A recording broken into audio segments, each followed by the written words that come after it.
Sumusobra ka na. Wala namang masamang ginagawa sa iyo ang mag-asawa para ganyanin mo sila. Wala kang karapatan. Hindi na nga nila pinapansin ang mga ipinagkakalat mo na aswang sila. Tapos ganito pa ang gagawin mo?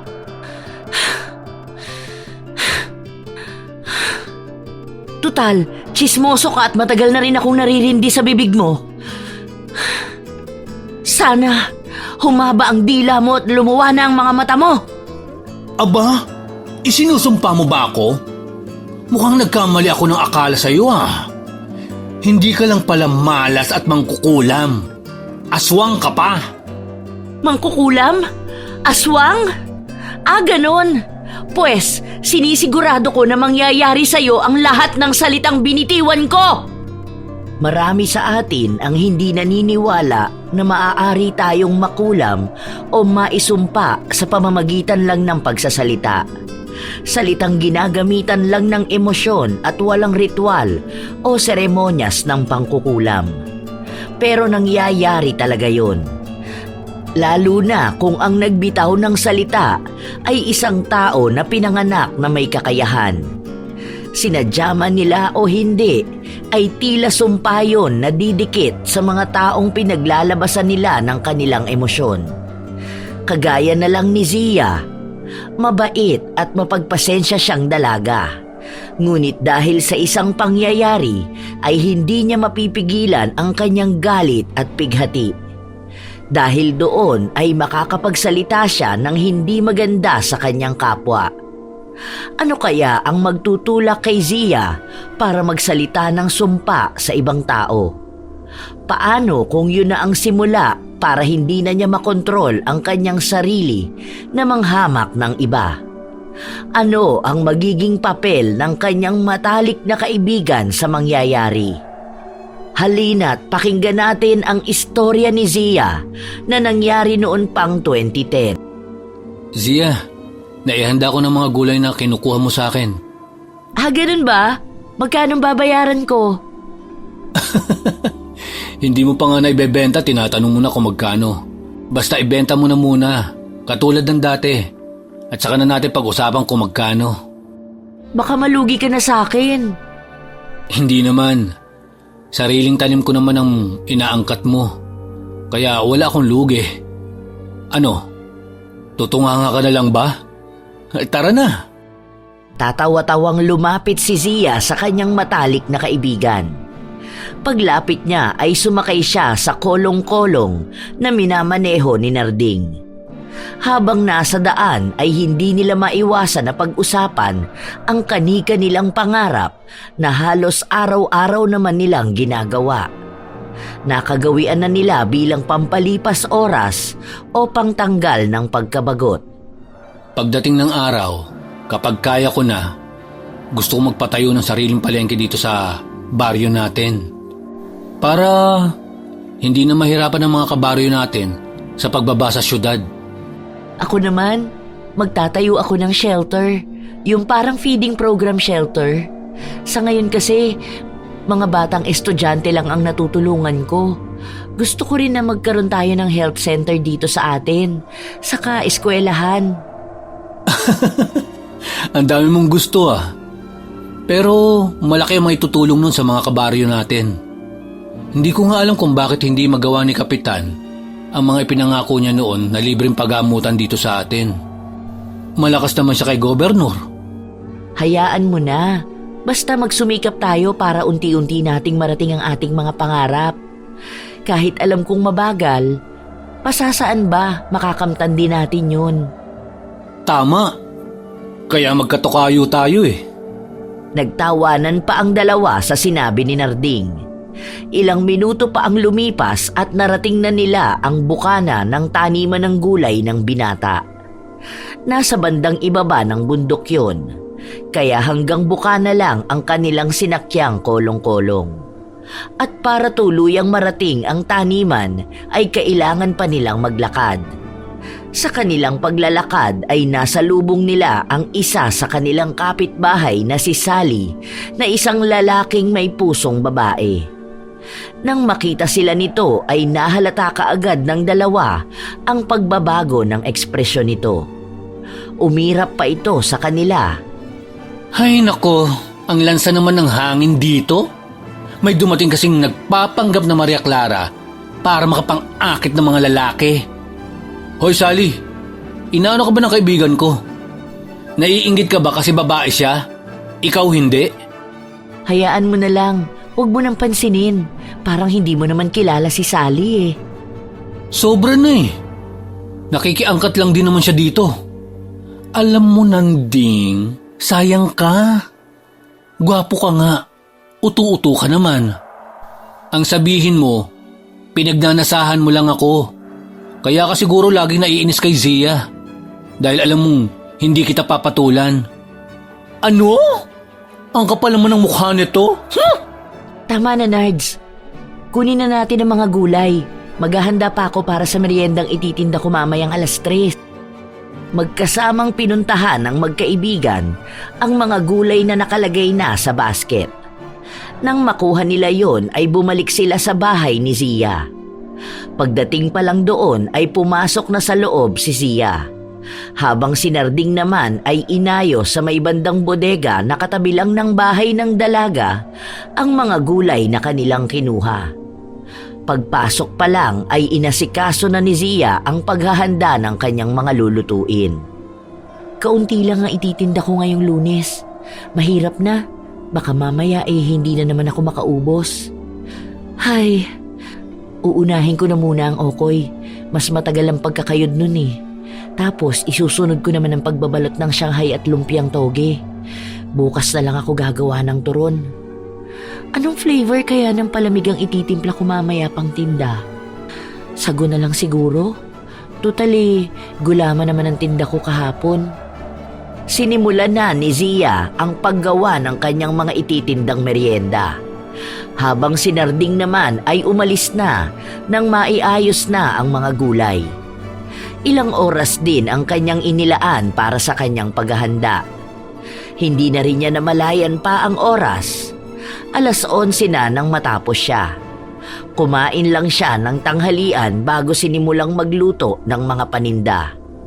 Nang sumapit na ang 3:00 ay sinimulan na rin niya ang pagtitinda. Gamit ang tri-bike ay sumisigaw siya. Bili na kayo mga suki! Okoy! Shanghai! Lumpiang toge! Bili na kayo! Oh, Aling Linda! Merienda na po! May okay na po ako! Partneran mo na rin po ng sago! Naku, paniguradong makakaubos ako nito kapag kayo ulit ang buena mano. Natawa naman ang matanda nilang kabaryo.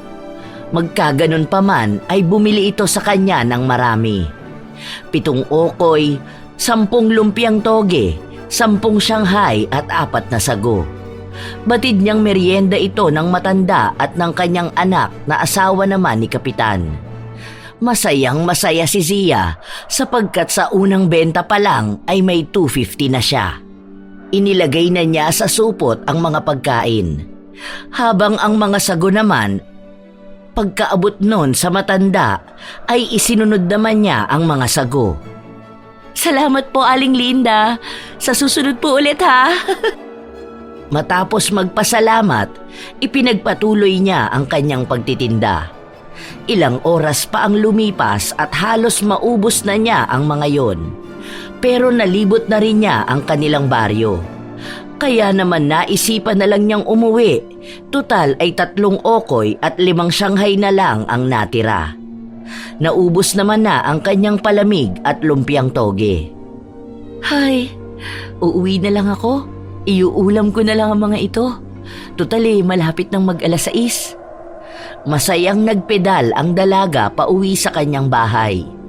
Nang malapit na siya ay nakita niya na may babae at lalaking may edad na nakatayo sa katapat na bahay na ilang buwan na ring walang nakatira. Sa pagkakatanda niya ay paupahan yun ni Aling Linda. Kaya naman, bilang mabait na kapitbahay ay nilapitan niya ang mga ito. Hello po! Kayo na po ang bagong titira dyan? Ay! Oo, kami ng aking asawa ang titira dito. Talaga po? Ay, ako nga po pala si Zia. Ako po ang nakatira dun sa katapat ninyo na bahay. Bilang pagsalubong ko po sa inyong pagtira dito sa aming baryo, ibibigay ko na lang po ito sa inyo. Kaso, kailangan nyo na lang pong initin. Nangunot ang noo ni Lydia habang nakatingin sa supot na kanyang inaabot. Habang ang lalaking kasama naman nito ay napangiti. Dahil sa nakitang ngiti ni Zia, ay mas lalo pa niyang nilawakan ang kanyang ngiti. Tinitigan din niya ang lalaki.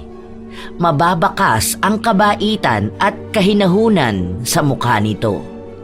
Naaalala niya ang kanyang yumaong lolo. Nang abutin yun ni Aling Lydia ay nagpasalamat ito sa dalaga. Kasunod nun ay nagpaalam na rin si Zia. Maraming salamat, iha. Sige po, magandang gabi po. Uwi na rin po ako. Ay, hindi ko pa po pala alam ang pangalan nyo. Nakakatuwa ka namang bata. Ako nga pala si Lydia. Ito naman ang aking asawa na si Rico. Sige. Uuwi na po ako, Aling Lydia, Mang Rico. Magandang gabi po ulit. Malaki ang ngiti ng mag-asawang kumaway pa sa dalagang nakatira lang sa katapat nilang bahay. Nang makita nilang nakapasok na ito sa bakurang gawa sa itinaling kahoy, ay sakalang sila pumasok sa kanilang bagong bahay. Habang si Zia naman, nakakapasok lang din sa kanyang bahay, ay masiglang nililigpit ang kanyang mga lalagyan ng paninda. Hinugasan na niya yon bago binilang ang kanyang napagbentahan. Nang matapos na siya, ay sakalang niya naalalang wala nga pala siyang uulamin dahil ibinigay niya yon sa bagong katapat bahay. Naku, nakalimutan ko. Wala nga pala akong ulam. Ano kayang pwede kong iluto? Tama. Alam ko may natira pa akong giniling eh. Igigisa ko na lang. May mga gulay naman ako. Hindi naman siguro ako malulugi kung babawas ako sa paninda ko bukas ng umaga. Lalagyan ko na lang ng repolyo. Yun nga ang ginawa ni Zia. Nang matapos na siyang magluto ay kumain na rin siya.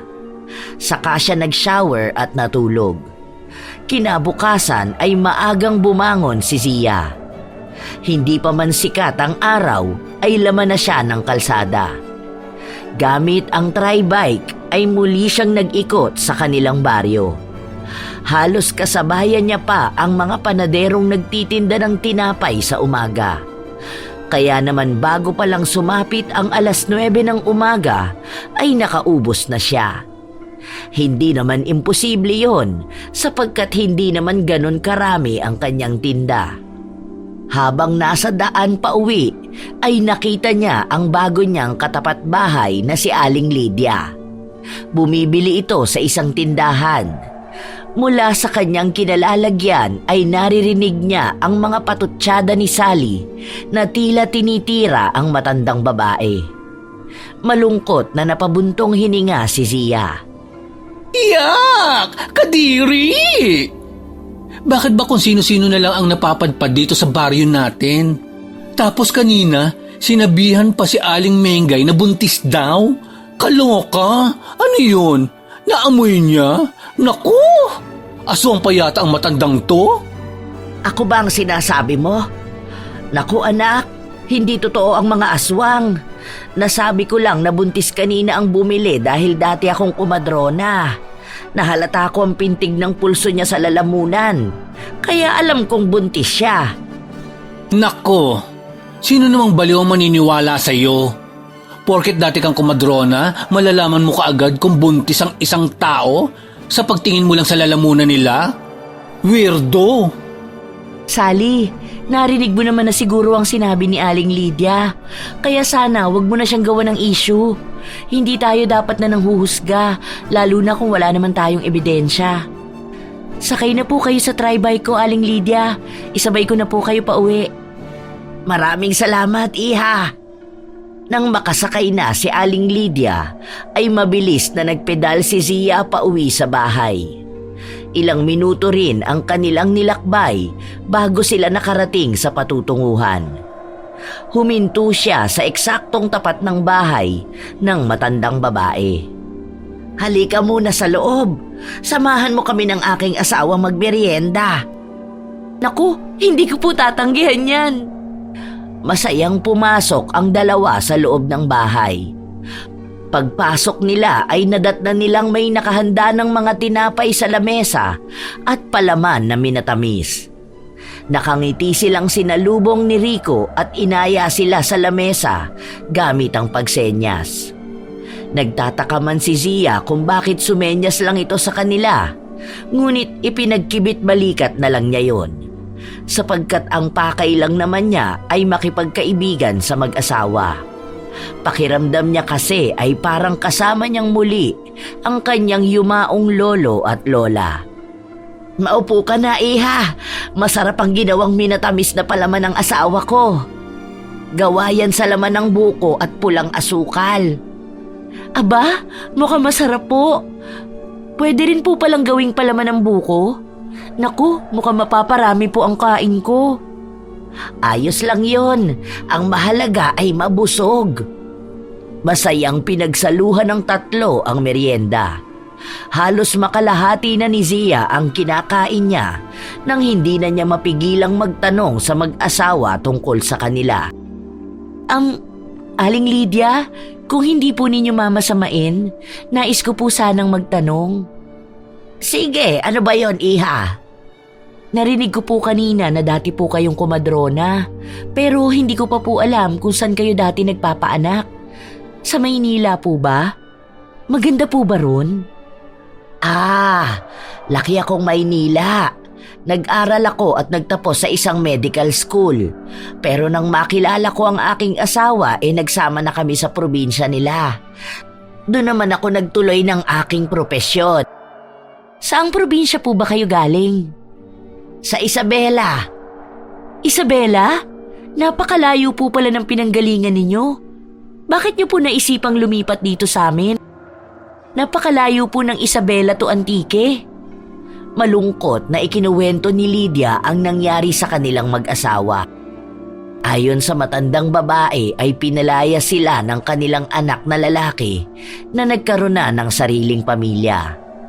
Dahil na rin sa hindi na sumasapat ang sahod nito para sa sariling pamilya at sa kanilang mga magulang niya. Sinabi rin ni Aling Lydia na umatras ang dila ng kanyang asawa nang minsang atakihin ito ng sakit. Nagsanhi naman yon nang hindi na makapagsalita ang matandang lalaki.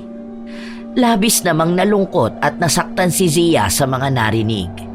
Hindi niya lubos akalain na may mga anak na kayang palayasin ang mga magulang na bumuhay at nagpalaki sa kanila, lalo na sa sitwasyon ng matandang lalaki. "Isa pa, mas mura ang upa dito kaysa sa amin. Nataon nakakilala ng manugang ko ang may-ari ng bahay na ito, kaya nakiusap siya na tumira kami ng libre dito." "Hindi man lang po ba niya kinontra ang anak ninyo nang paalisin kayo?" "Kinontra niya, pero mas pinili na lang din namin ang lumayo at mamuhay ng aking asawa sa isang tahimik at payapang lugar. Tumatanda na kami, wala na rin kaming lakas para lumaban eh." "Hindi bali po, lagi po akong nandito para sa inyo. Mag-isa na rin po ako ngayon sa buhay simula nang yumao sina lolo at lola." Ang mga magulang mo?" "Masaya na po sila." Hindi naman na nag-ungkat pa ang matandang babae. Ipinagpatuloy na lang nila ang pagmemeryenda. Nang matapos na sila ay nagpaalam na rin si Zia dahil magluluto pa siya ng banana Q, kamote Q at veggie ball. Nang makauwi na ang dalaga ay inasikaso na niya ang kanyang mga ititinda. Hindi na muna niya inisip ang kanyang tanghalian sapagkat busog siya sa meriendang kinain niya sa bahay ng mag-asawa. Nang sumapit ang 3:00, palabas na sana siya at handa nang simulan ang pagpepedal sa kanyang tribike nang dumating si Narding at nagpresintang sasama magtinda. "Zia, sama ako sa'yo magtinda." "Ha? Bakit naman? Wala ka na bang gagawin sa taniman mo?" "Naku ha, wala akong pambayad ng upa sa'yo." Libreng merienda lang, sapat ng bayad. Kaya isama mo na ako. Isa pa, babantayan kita. Baka mamaya, bigla mo na lang makasalubong yung baklang Shokoy eh. Uy, masama yan ha. Hindi ka dapat nagsasabi ng ganyan sa kapwa mo. Kahit pa ang mag-isip ng masama laban sa kapwa. Ako, pwede. Ikaw, bawal. Wala naman akong kakayanan tulad ng sayo eh. Ikaw talaga? Pinaalala mo pa? Alam mo namang lahat ng pagpipigil na magalit ay iniiwasan ko para hindi ako makapag-isip at makapagsabi ng masama sa ibang tao. Tama na nga ang dada. Tara na, para maubos ng paninda mo. Tapos, tatambay muna ako dito sa bahay mo. Walang nagawa si Zia nang agawin sa kanya ni Narding ang handlebar ng tribike. Nagkibit-balikat na lang siya at sumakay na lang kung saan ay nakaayos ang kanyang paninda. Mabuti na lang at payat siya, kaya naman nagkasya siya sa maliit na espasyo ng upuan na patungan niya ng kanyang basket na may lamang mga supot.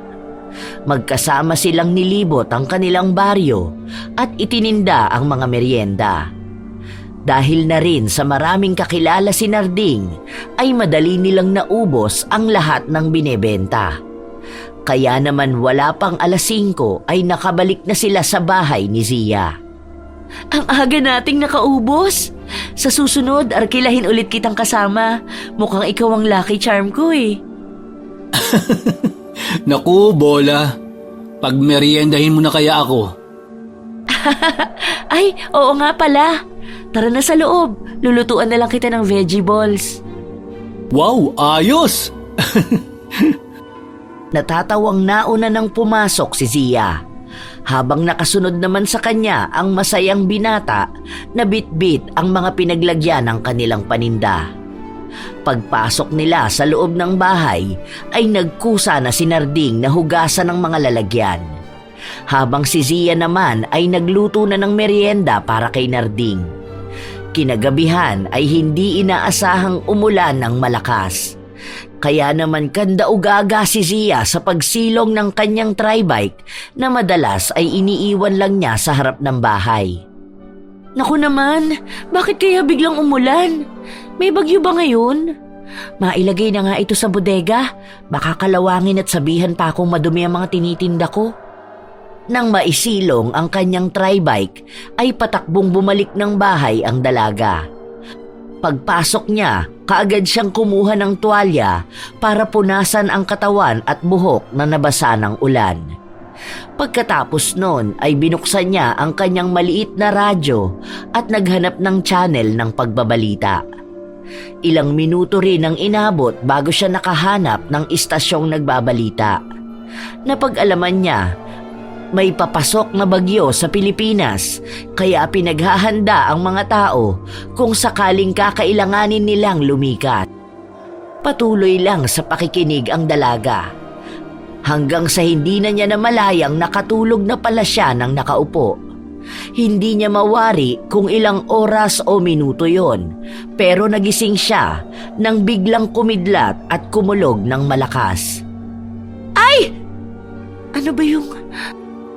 Hindi na ituloy ni Zia ang kanyang sasabihin nang mapansing madilim ang buong paligid. Huminto na rin ang radyo.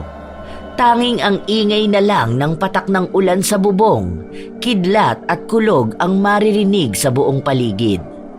Indikasyon na nawala ng kuryente dahil doon. At para ba sigurado yon ay sumili pa siya sa bintana. Nakita niya na maging sa kanilang mga kapitbahay ay napakadilim. Mukhang may bagyo nga. Sana naman po maging safe ang lahat.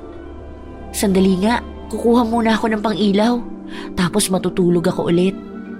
Napapakamot na lang siya sa ulo na kumuha ng gasera at sinindihan yon. Nang masindihan na ang gasera, ay binitbit niya yon papunta sa kanyang silid. Inilapag niya sa sementadong sahig ang gasera at nahiga sa kanyang papag. Muli ay natulog ang dalaga. Kinaumagahan ay hindi nakapunta sa taniman si Zia dahil malakas pa rin ang ulan. Magkaganon pa man ay dumating si Karding, may dalang mainit na arroz caldo na may sahog na paa ng manok. Ang lakas na ng ulan, lumabas ka pa talaga? Siyempre, iniisip kita.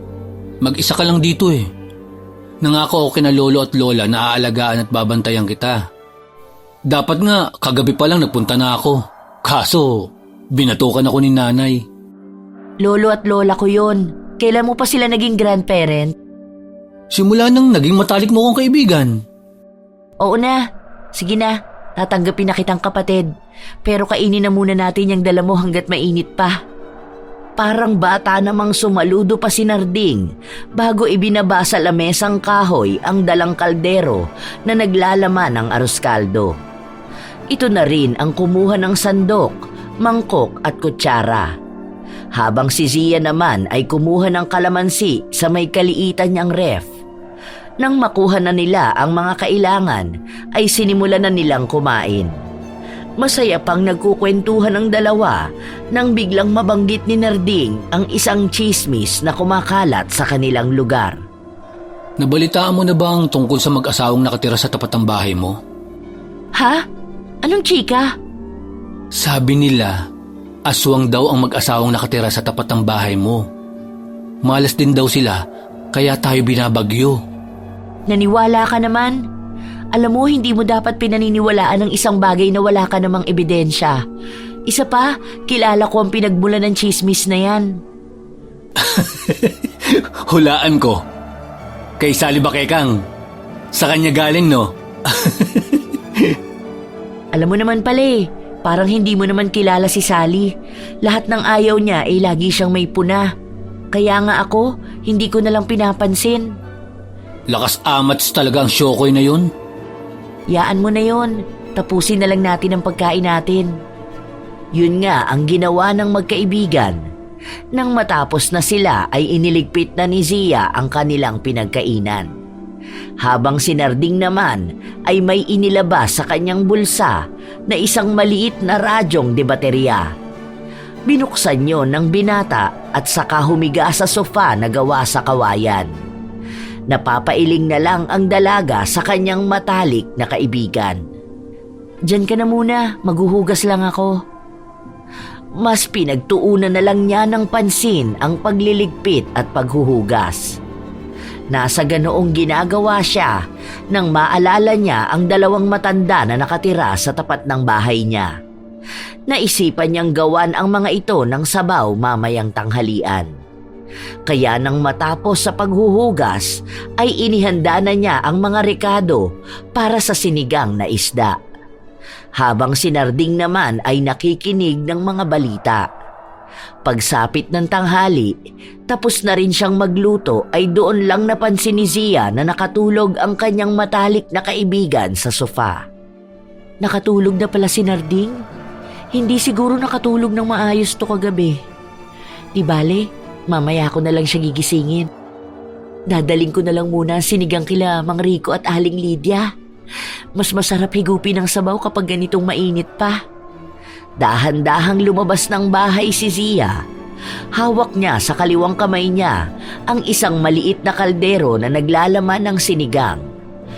Habang sa kanan naman ay ang payong na ginamit kanina ni Narding. Nang makalabas na siya ay malalaki ang kanyang hakbang patawid sa pagitan ng kanyang bahay at ng mag-asawa. Pagdating sa harap ng bahay ng mag-asawang matanda, ay kumatok siya ng 3 beses. Ilang sandali pa, pinagbuksan siya ni Mang Rico. Kaya naman iniangat niya ang dala niyang kaldero. Hello po, nagluto po ako ng sinigang na isda. Masarap po ito habang mainit pa. Zia, ikaw pala yan, iha. Oh, anong atin? Naisip ko lang po na dalhan kayo ng sinigang na isda. Masarap po ito. Nag-abala ka pa. Ay, maraming salamat dito ha. Halika, tumuloy ka muna. Naku, hindi na po. Bibisita rin po kasi ako sa bahay. Dinalang ko lang po talaga kayo ng sinigang. O sige, maraming salamat ulit dito sa ulam. Pagkatapos ng paalamanan, ay bumalik na si Zia sa kanyang bahay. Pagpasok niya ay inabutan niyang pupungas-pungas na naglalagay ng 2 plato sa lamesa ang kanyang matalik na kaibigan. Natatawa pa siya nang muntik itong matapilok. "Hoy, ako na dyan! Mukhang nasa dreamland ka pa." Saan ka galing? Ang lakas-lakas ng ulan, lalabas ka pa. Dinalang ko lang na sinigang sina Aling Lydia at Mang Rico, yung mag-asawang bagong lipat. Hindi ka natakot? Ay bakit naman ako matatakot? Huwag mong sabihin na naniniwala ka sa chismis. Hindi naman. Ayoko lang na mapahamak ka. Alam mo namang magkapatid na tayo eh. Ay nako, gutom lang yan. Maupo ka na dyan at ihahain ko na ang tanghalian. Yun nga ang ginawa ng dalaga. Nang maiahin na niya ang kanin at ang kanilang ulam, ay sinimulan na rin nila ang kanilang tanghalian. Masaya nilang pinagsaluhan yon. Nang matapos na silang kumain ay nakinig na lang sila ng balita. Mas lumakas din ang bugso ng ulan na sinamahan pa ng malakas na hangin. Habang nakikinig ay nagulat ang dalawa nang iulat sa radyo na nagkaroon ng malaking pagguho ng lupa sa kanilang lugar. Nagkatinginan pa ang magkaibigan at tila nagtatanungan ang mga mata kung pareho ba sila ng narinig. May pagguho ng lupa dito sa atin? Naku, tama ba ako nang narinig? Yun nga rin ang narinig ko. Ang mabuti pa umuwi ka na muna at tignan mo sila tita. Sige, huwag kang lalabas ha. Nag-aalalang tumangulang ang dalaga, habang si Narding ay nagmamadaling umalis. Iniwan na rin nito ang radyo na kanilang ginagamit para makakuha ng balita. Nang makaalis na ang binata ay taimtim na nagdasal si Zia para sa kaligtasan ng kanilang lugar. Nang sumapit na ang gabi ay huminto na rin ang ulan. Ngunit mababakas ang naging epekto ng bagyo sa labas ng bahay ng bawat residente. Pero may isang babae ang nasa gitna ng dilim na may dalang gasera. Kalalabas lang nito sa bahay ni na Aling Lydia. Mababakas ang pagkaaligaga sa mukha nito. Tumatakbo ang babae at parang takot na takot. Nakadungaw naman sa may bintana ng oras na yon si Zia. Kaya naman kitang-kita niya kung sino ang babaeng yon. Ate Hilda? Anong ginagawa niya sa oras ng gabi? Nag-away na naman kaya sila ni Kapitan? Anong ginawa niya kila Aling Lydia? Tatawagin na sana niya ito, ngunit napakabilis na nawala nito sa kanyang paningin. Sa pakiwari niya ay lumiko ito sa daan papunta sa paanan ng bundok. May pagtatakaman sa kanyang isipan ay ipinagkibit balikat na lang niya ito at nahiga na sa kanyang papag para matulog. Kinabukasan ay nagising si Zia dahil sa malalakas na katok sa kanyang pintuan. Naalimpungatan siya at dali-daling tinungo ang pinto ng bahay para malaman kung sino ang kumakatok na yon. Ilang sandali pa ay nabuksan na niya ang pinto at bumungad sa kanya ang kanyang matalik na kaibigan. Narding, kaaga-aga nang bubulabog ka. May nangyari bang hindi maganda? Nabalita mo ba yung nangyari kay Ate Melinda? Yung buntis na pinunan noon ng bago mong kapitbahay at sinabihang buntis? Hindi pa. Ano bang nangyari? Natagpuan siyang patay at wakwakan siyan. Sabi nila, parang kinuha ang sanggol sa kanyang sinapupunan. Ayoko maniwala nung una, pero nakita ko rin ang kanyang katawan. Hiwa sa gitna at mukhang dinukot ang anak niya sa loob ng tiyan niya. Ha? Mahabaging Diyos! Teka, saan siya natagpuan? Malapit sa paanan ng bundok. Biglang napaisip ang dalaga sa sinabi ng kanyang matalik na kaibigan. Sapagkat kagabi lang ay nakita niya ang asawa ng kapitan na doon nagtungo. Nag-aalangan man, pero mas nangingibabaw sa kanyang puso ang pag-aalala. Si Ate Hilda. Ha? Bakit si Ate Hilda? Anong kinalaman niya kay Ate Melinda? Kagabi kasi, nakita kong doon din nagdaan si Ate Hilda. Nag-aalala ko na baka may masamang nangyari sa kanya. Maayos lang si Ate Hilda. Baka naman nag-away na naman sila ni Kapitan at sinaktan na naman siya. O baka naman namalikmata ka lang. Hindi, sigurado ko na siya yung nakita ko kagabi. May dala pa siyang gasera. Huwag ka nang mag-alala. Kanina sa kumpulan ng mga tao, nakita ko siya. May black eye na naman at puno ng pasa ang braso. Kaya paniguradong nag-away na naman sila ni Kapitan. Kaya malabong makita mo siya. Sa bugbog na tinamo niya, imposibleng makalabas siya kagabi. Hindi na lang umimik si Zia dahil alam niya sa kanyang sarili na hindi siya namalikmata. Alam niya na si Hilda ang kanyang nakita. Ngunit ang labis na ipinagtataka ni Zia ay paano nangyari na may namatay sa lugar kung saan niya nakitang nagtungo ang asawa ng kapitan. Ayaw man magbintang ni Zia, ay alam niyang may galit si Hilda sa babaeng namatay, sapagkat kabit ni kapitan ang babae. Lumipas pa ang mga araw, isang umaga ay nakita ni Zia si Aling Lydia na naglalatag ng lamesang kahoy sa labas ng bahay nito. Dala ng kuryosidad ay nilapitan ng dalaga ang matandang babae. Aling Lydia, ano pong meron? Nabalitaan ko kasi na marami sa mga nakatira sa baryo ay napinsala ang mga pananim. Kaya kahit sa maliit na paraan nais ko sanang mamigay sa mga bata ng pagkain. Dumating na kasi kahapon ang pensyon namin ni Rico. Talaga po? Wow! Gusto po ba ninyong tulungan ko po kayo? Talaga? Nako, maraming salamat. Halika sa loob at ilabas na natin ang mga tinapay at mga palamig na ginawa naming mag-asawa. Masaya namang sumunod si Zia kay Aling Lydia. Kinuha nila ang mga pagkain na kanilang ipamimigay. Si Mang Rico naman ay binuhat na ang may 2 jug na puno ng palamig. Nang maiayos na nila ang lahat, ay tinawag ni Zia ang mga batang nakita niyang naglalakad. Boy, halika kayo rito! May palibreng tinapay at palamig sina Aling Lydia. Masaya namang tumakbo palapit ang mga batang tinawag ni Zia. Isa-isang inabutan ni Aling Lydia ang mga ito at binigyan naman ng palamig ni Mang Rico. Boy, sabihan mo ang iba na may libreng merienda na pinamimigay ang bago nating kabaryo. Masayang tumangu-tangu naman ang mga ito. Ilang sandali pa ay sunod-sunod na ang mga bata at mga matatanda na mga pumila para sa libreng merienda na yon. Masaya naman ang mag-asawa nang makita na natutuwa ang mga kabaryo nila sa munting pamerienda na kanilang handog. Nang maubos na ang mga nasa pila, ay naghintay pa sila ng iba pang dadaan para maibigay pa ang ibang pagkain. Ngunit hindi inaasahan ni Zia na iba ang darating sa kanila. Anong pakulo na naman ito? Niyayanggaw mo ba ang buong baryo namin? Huwag ka namang ganyan, Sally.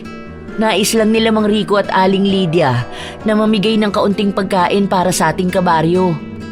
Wala silang masamang intensyon. At paano mo naman nasabi?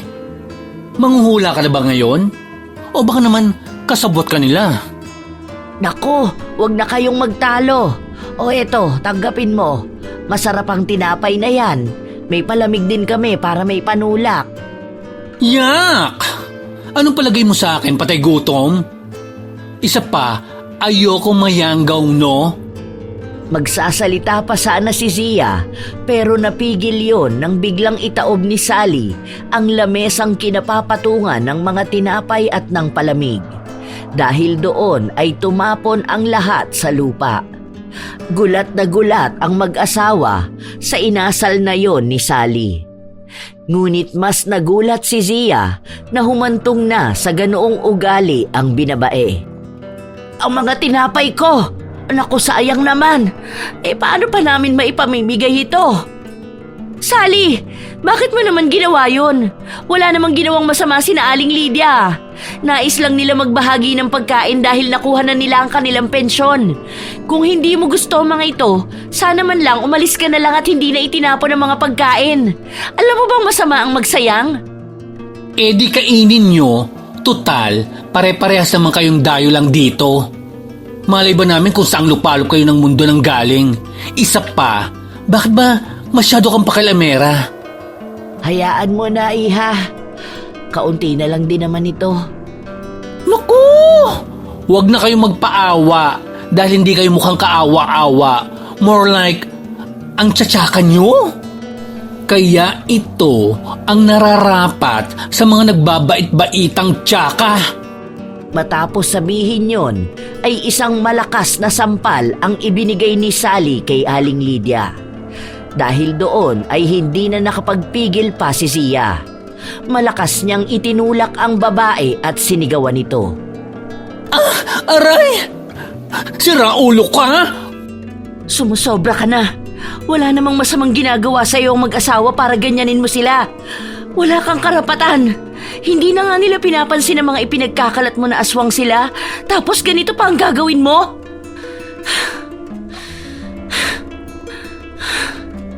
Tutal, tsismoso ka at matagal na rin akong naririndi sa bibig mo. Sana humaba ang dila mo at lumuwa na ang mga mata mo. Aba, isinusumpa mo ba ako? Mukhang nagkamali ako ng akala sa'yo ah. Hindi ka lang pala malas at mangkukulam. Aswang ka pa. Mangkukulam? Aswang? Ganon. Pues, sinisigurado ko na mangyayari sa'yo ang lahat ng salitang binitiwan ko. Ganon? Nang makatayo na si Sally sa pagkakasadlak, ay akmang susugod na ito kay Zia. Ngunit biglang dumating si Narding at kaagad na gumitna sa dalawa. Mababakas ang labis na pag-aalala sa mukha nito, sapagkat narinig niya ang lahat ng binitiwang salita ng kanyang matalik na kaibigan. At alam niya sa sarili niyang hindi maganda ang magiging resulta nun sa dalaga. Tama na, huwag na kayong mag-away. Sally, ang mabuti pa, umalis ka na. Pasalamat ka talagang bruha ka. At nandito si Nanding. Dahil kung hindi, sisiguraduhin kong gagapang ka pa uwi sa bahay mo. Pagkasabi nun ay umalis na si Sally. Pagkatapos ay hinila ni Narding ang kanyang matalik na kaibigan pauwi sa bahay ng dalaga. Nang makapasok na sila sa bahay ni Zia, ay masinsinang kinausap ni Narding ang matalik na kaibigan. Alam mo ba kung anong ginawa mo? Di ba nangako ka kina lolo at lola na hindi ka magsasalita ng mga masasama tungkol sa iyong kapwa? Alam mo naman siguro ang kalalabasan ng pagiging emosyonal mo. Matagal ko na dapat na ginawa yun kay Sally. Kung noon pa lumaban ako at isinumpa siya, paniguradong hindi niya guguluhin sina Aling Lydia. Ano? Ano ba ang nangyayari sa'yo? Parang hindi na ikaw si Sia na nakilala ko. Si Sia na mapagpasensya. Si Sia na ayaw mag-isip at magsalita ng kahit anong masama sa kapwa. Bawiin mo ang mga sinabi mo kay Sally. Hindi ko gagawin yon. Ito ba talaga ang gusto mo? Ilang taon na tayo magkaibigan, Sia. Alam ko na sa oras na may sinabi ka sa isang tao, lalo na kung mataas ang emosyon mo, ay mangyayari. Ngunit kahit ano pang sabihin ni Narding, ay parang walang naririnig si Zia. Naglakad lang ito papunta sa kanyang kwarto. Lumipas pa ang mga araw, patuloy pa rin sa pagkumbinsi si Narding sa kanyang matalik na kaibigan na bawiin ang mga sinabi kay Sally. Ngunit isang katotohanan lang ang isiniwalat ni Zia. Kahit gustuhin ko, hindi ko alam kung paano. Dahil kung kaya kong bawiin ang mga sinabi ko, nailigtas ko sana ang aking nakatatandang kapatid. Pero kaya nga ako nandito dahil kahit anong bawi ko sa mga sinabi ko, nangyari pa rin. Baka may iba pang paraan. Ngunit kahit anong sabihin ni Narding, ay wala talagang magagawa si Zia sa mga oras na yon. Maging siya ay naguguluhan sa kanyang kakayahan. kakayahang sumumpa ng walang lunas. Lumipas pa ang mga araw, isang gabing malamig ang simoy ng hangin. Tahimik ang buong paligid. Tanging ang ingay lang ng mga panggabing insekto ang maririnig. Isang babaeng iika-ika at umiiyak na naman ang nagtungo sa bahay ng mag-asawang dayo. Nasaksihan niyo ni Zia. Dala ng kanyang kuryosidad, ay lakad-takbong nagpunta rin doon ang dalaga. Balak na sana niyang kumatok, ngunit nang marinig niya ang malakas na paghagulgol ng bisita ng mag-asawa, ay mas pinili na lang niyang idikit ang kanyang tenga sa pintong nasa kanyang harapan. Ha? Ano? Bakit mo naman ginawa yun? Kasalanan sa Diyos ang iyong ginawa. Ang mabuti pa, Hilda, sumuko ka na lang sa mga pulis. Mas makakabuti kung aminin mo na lang ang iyong kasalanan, kaysa naman araw-araw na ganito ang ginagawa sa iyo ng iyong asawa. Labis na nahindig si Sia sa kanyang mga sumunod na narinig na nagmumula sa boses ng asawa ng kanilang kapitan na si Hilda. Sinabi nito na kaya niya nagawang patayin si Melinda ay dahil sa pagiging kabit nito.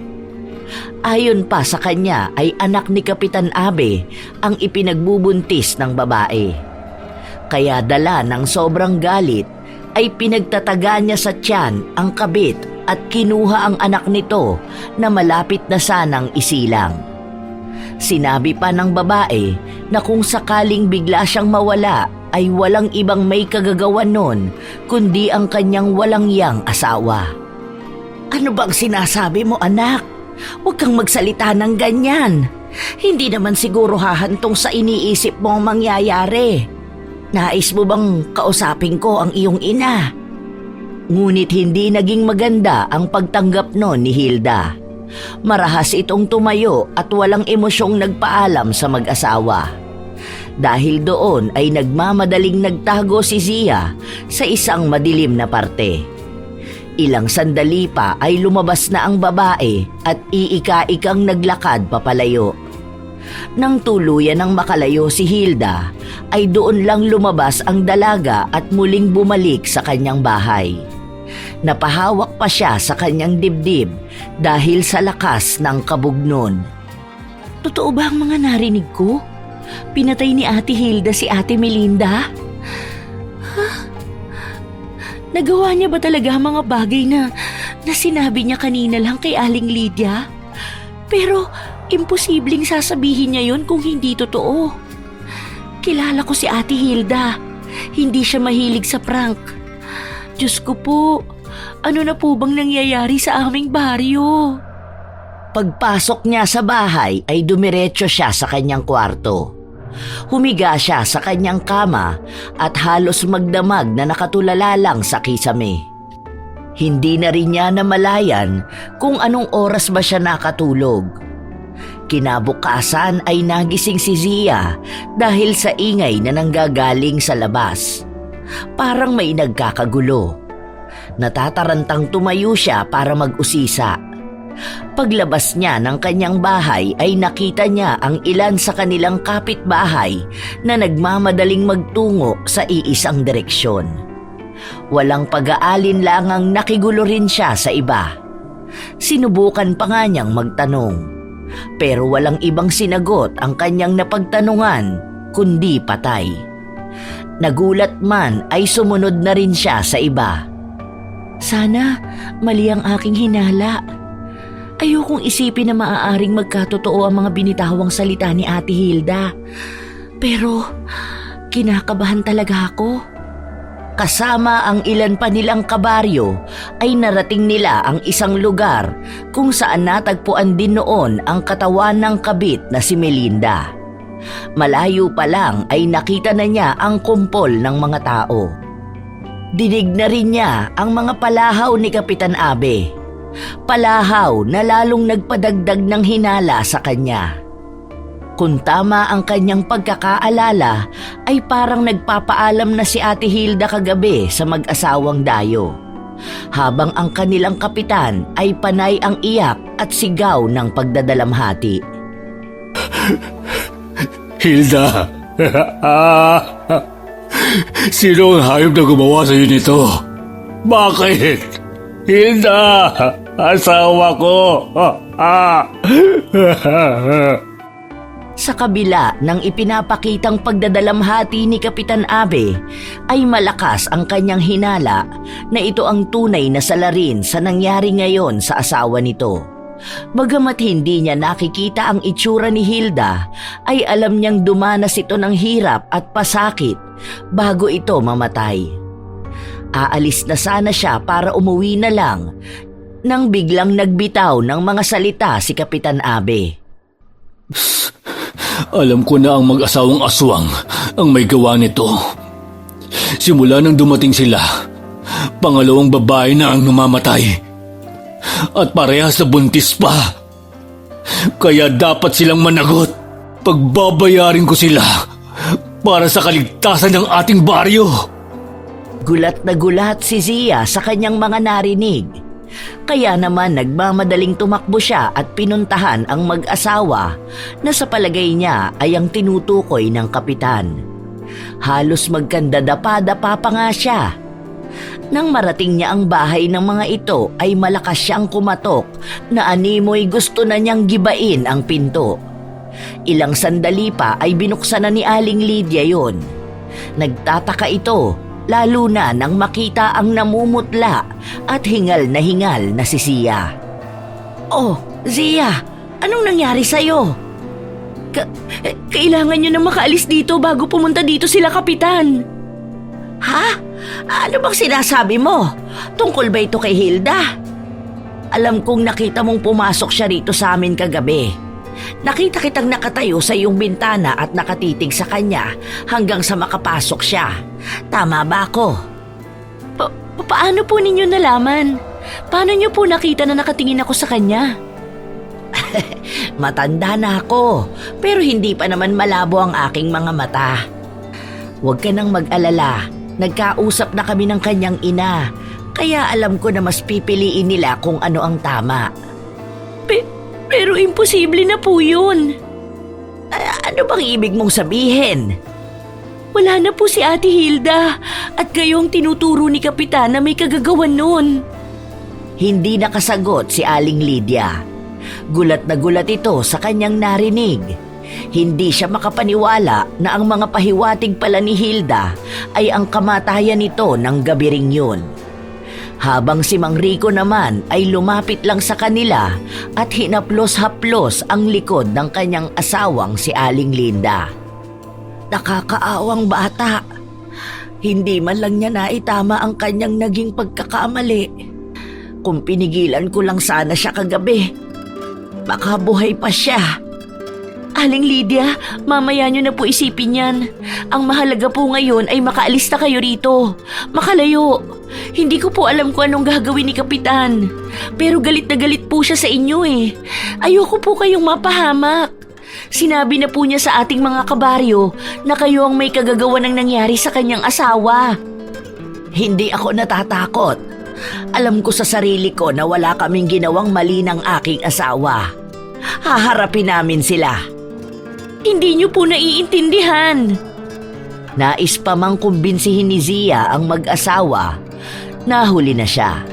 Dahil ilan sa mga kalalakihang kabaryo nila ay nasa harapan na ng bahay ng mag-asawa. Kasama ng mga ito ang kapitan na may dalang tubo. Hoy! Mga walang hiya! Magsilabas kayo dyan!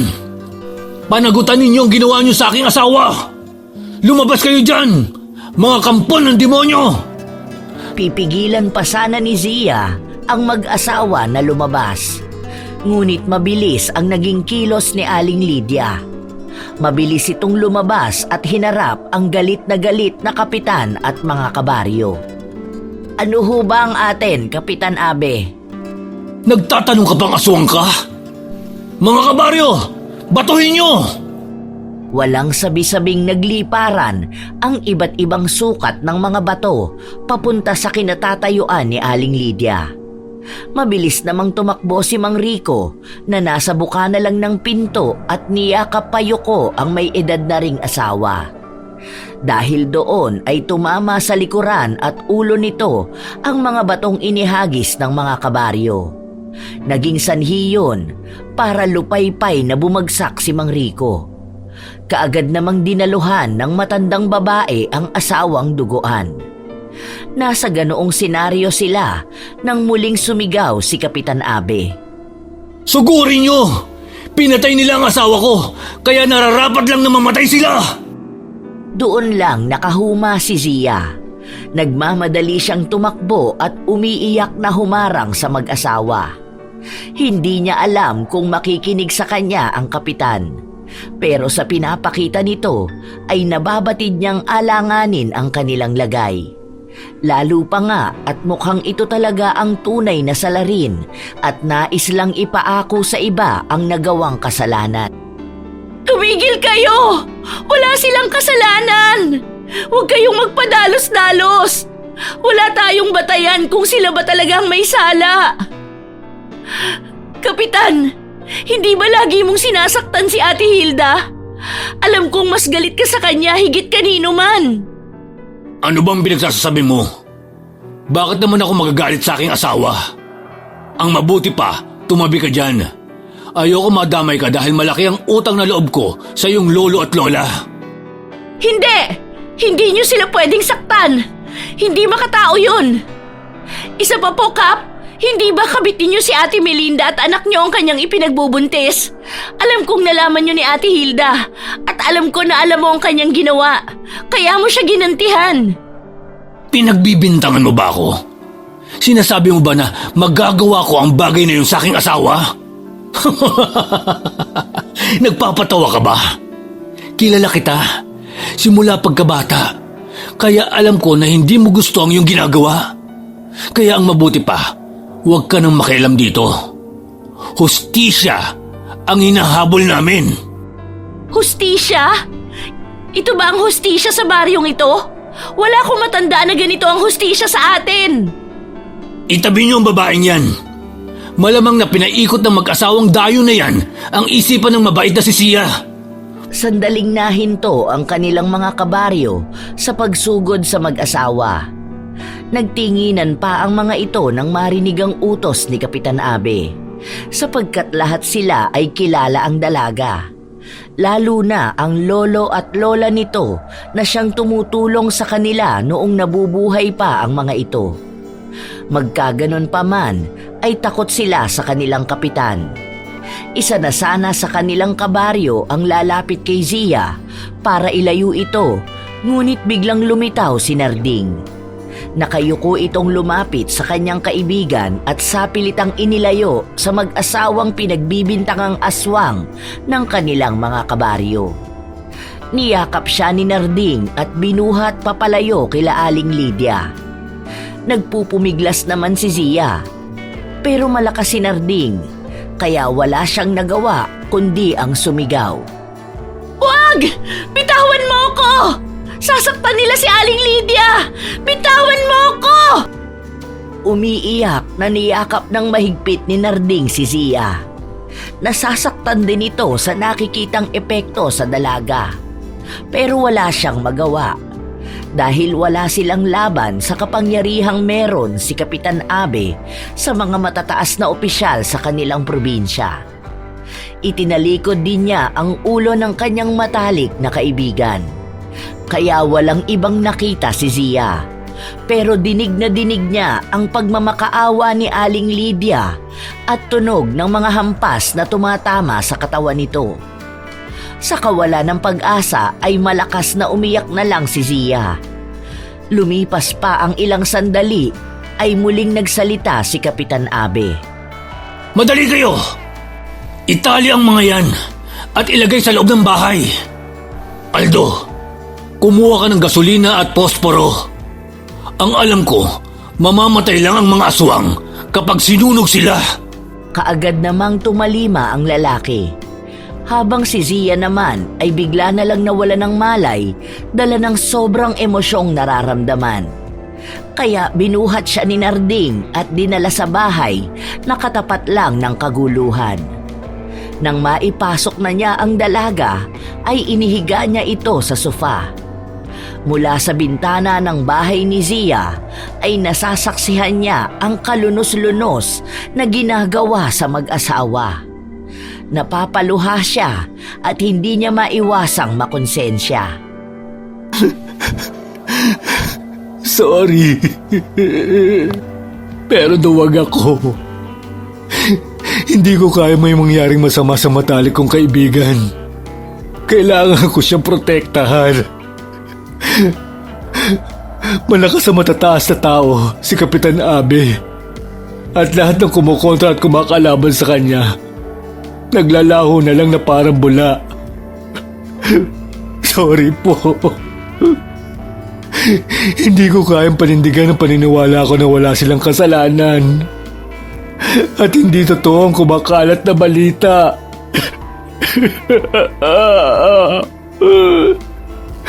Duwag ako.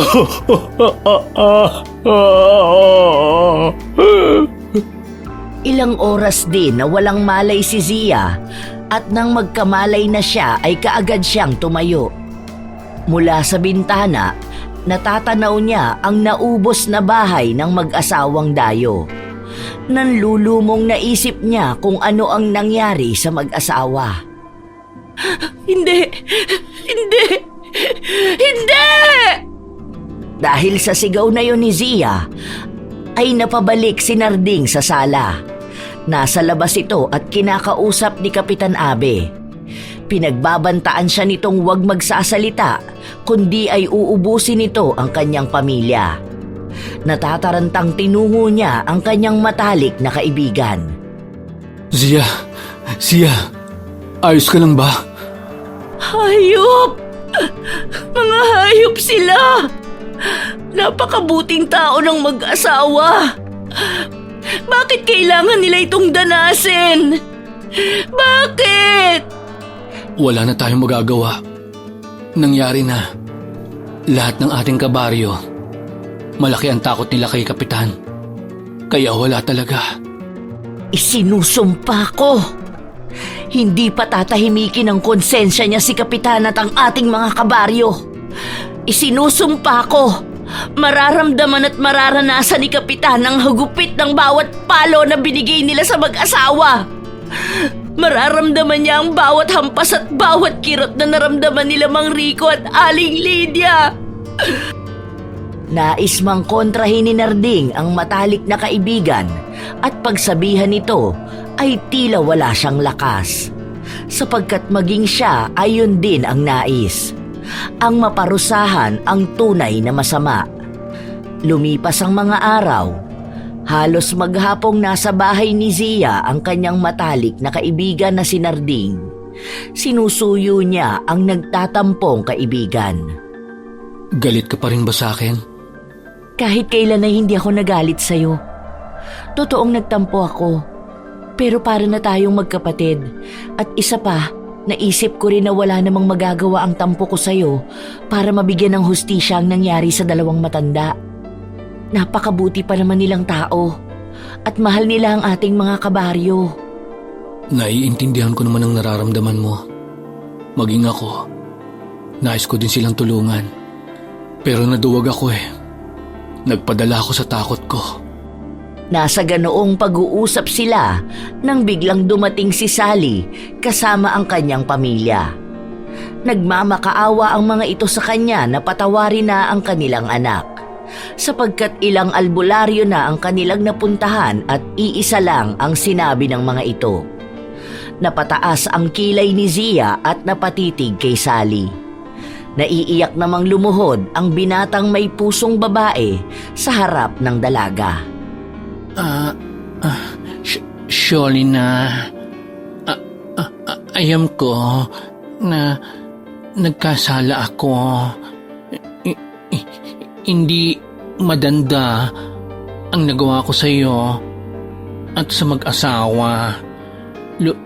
Lubos kong pinagsisisihan yon. Hindi naman matigas ang puso ko. Kaya kitang patawarin. Pero hindi na yun magagawa nila Aling Lydia dahil wala na sila. Mas lalo namang umiyak si Sally. Ayon sa magulang ng binatang may pusong babae, Nabalitaan nga nila ang nangyari. Wala di umano sila sa baryo ng sandaling yon dahil sa paghahanap ng lunas para kay Sally. Sinabi rin ng mga ito na isa sila sa pamilyang natulungan ng mag-asawa. Bagay na hindi alam ni Zia. Sige po, pinapatawad ko na po ang inyong anak. Pero sana ay hindi na niya gawin ulit ang magpakalat ng chismis ng walang basihan. At alam ko po na mas matutuwa si na Aling Lydia kung maipapaabot ko po kay Sally na pinapatawad ko na siya.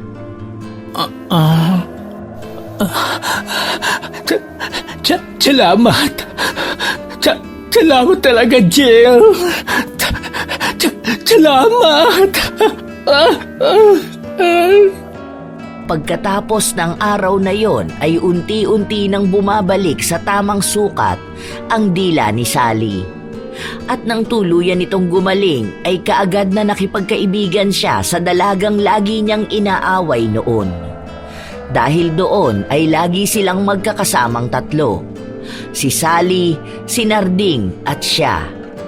Habang si Kapitan Abe naman ay nangangayayat at nanlalalim na ang mga mata.